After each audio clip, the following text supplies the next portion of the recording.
You know, Lot has to be one of the dumbest people in the Bible. It's the second dumbest person in the Bible. You know, that honor is still held by Samson. Samson is the dumbest one in the Bible. And y'all know he's stupid. Um, that woman was offering that poom poom too good for him. So even after she showed her she was lying to him, he still kept on telling her what is and telling her the different secrets, and finally did tell her the truth of his secret, of his strength.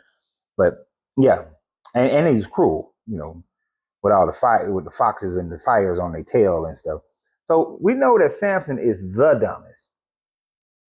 Lot got to be coming in a close second, a close second.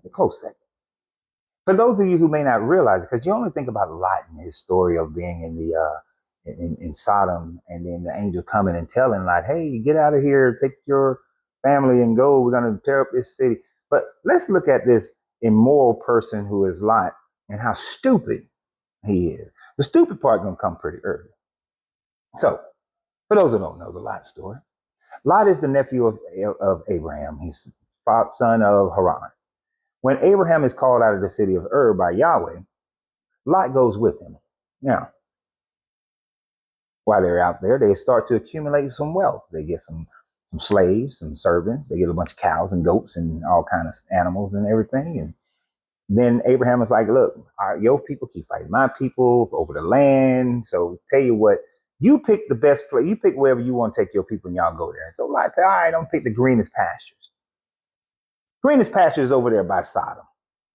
So he goes over to Sodom. Now, if you watch my video that I produced a couple of days ago, I told you what the real sin of Sodom was. It wasn't the bullshit that people make it up to be, but the true answer of the real sin is we don't really know. He doesn't specify what it is. But so he goes over there near Sodom, right? Yeah, all is good for a while. But then the people of Sodom and Gomorrah, they attack Lot. And they take all his wealth. They take his animals. They take all his stuff. And they capture him and his family and his servants and his slaves. But Abraham, he gets up about 80 of his servants and slaves. And they go and they attack the Sodomites, the people of Sodom, the people of Gomorrah, and I think like 3 other kingdoms. Abraham is successful. Lot has been freed from the tyranny of the people of Sodom. So, of course, as the story goes, Lot then goes and stays with his uncle, with his people, and they begin to build their wealth again. Right? Right? That's how the story goes, right? No. Lot's dumb ass, and this is where he gets stupid. Lot says, hey, the people who just conquered me, the people who just took all my land, the people who just took all my animals and everything, I'm going to take my family, and they probably took, I'm going to take my family, and we going to go and live in the very city of the people who just captured me, conquered me, and took all my wealth. And not only did they conquer him, take all his wealth, but when his uncle Abraham acquired all his wealth, he gave a tenth of it to Melchizedek and gave the rest of it all back to the king of Sodom. So Sodom still got all of Lot's stuff. And Lot said, I'm going to go move to this city who just conquered me.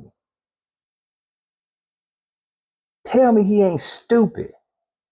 Then, that's not the end, but then, to finish off the story, to give you the rest of it, while he's living in the city, according to Ezekiel 16, the people of Sodom had money, they had food, but they were prideful and they was haughty, and they would not take care of the poor. Now, obviously, Lot is one of those poor now in the city.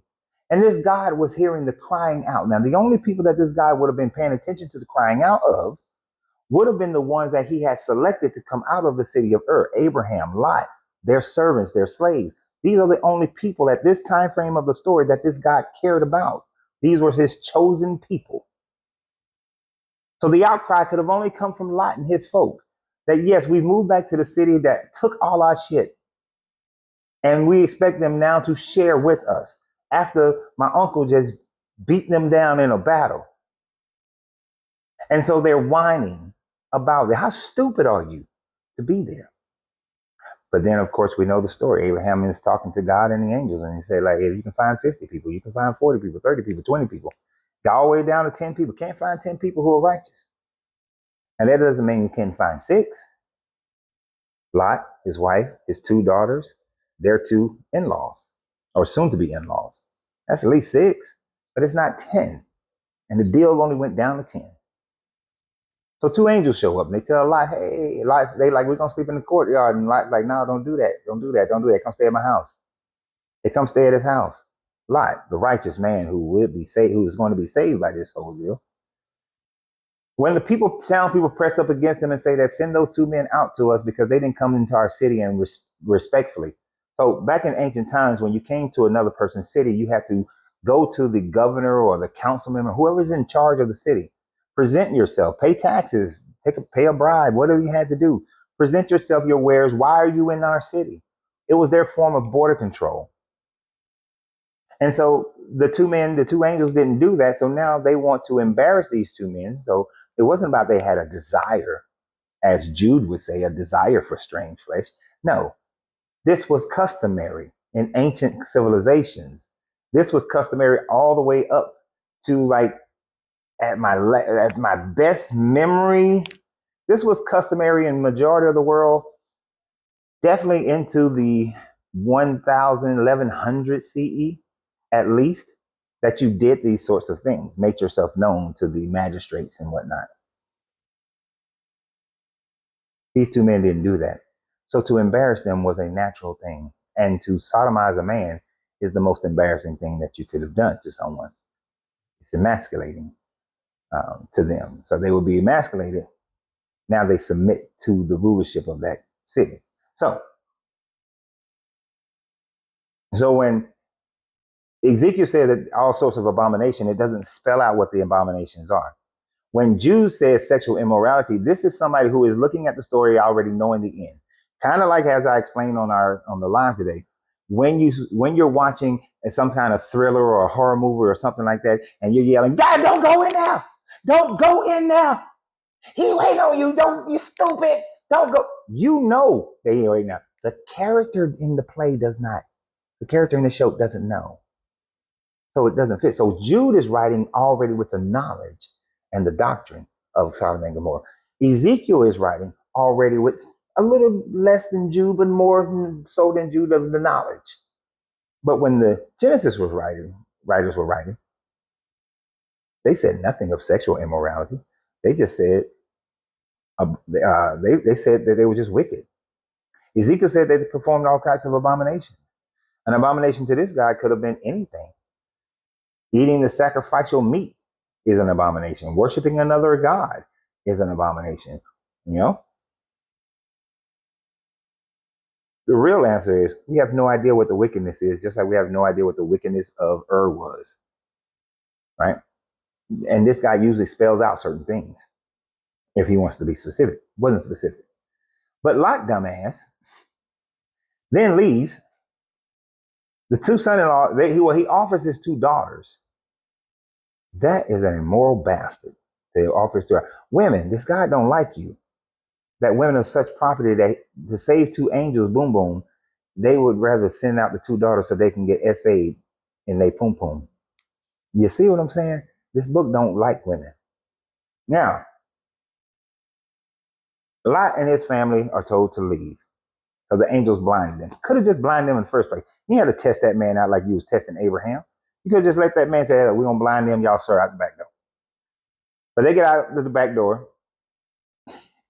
They get out the back door. Lot's wife turned around, looks, fill up sight. And of course, there's 2 different sites that says that it's Lot's wife. So we have no idea. We know it's just made up stuff of, it's just made up bullshit. But then he gets so drunk that his daughter essay him. First night and then the second night. Now, for any man to allow that to happen, he must have been looking at his daughters earlier. So maybe Lot is worse than Samson. Yeah, Lot's worse than Samson. He been looking at his daughters, wanting they pum pum. He a disgusting freak. Yeah, and that's the Bible that you read, that you believe in. That's the children's story you want to tell your kids. You just want to focus on, don't look back.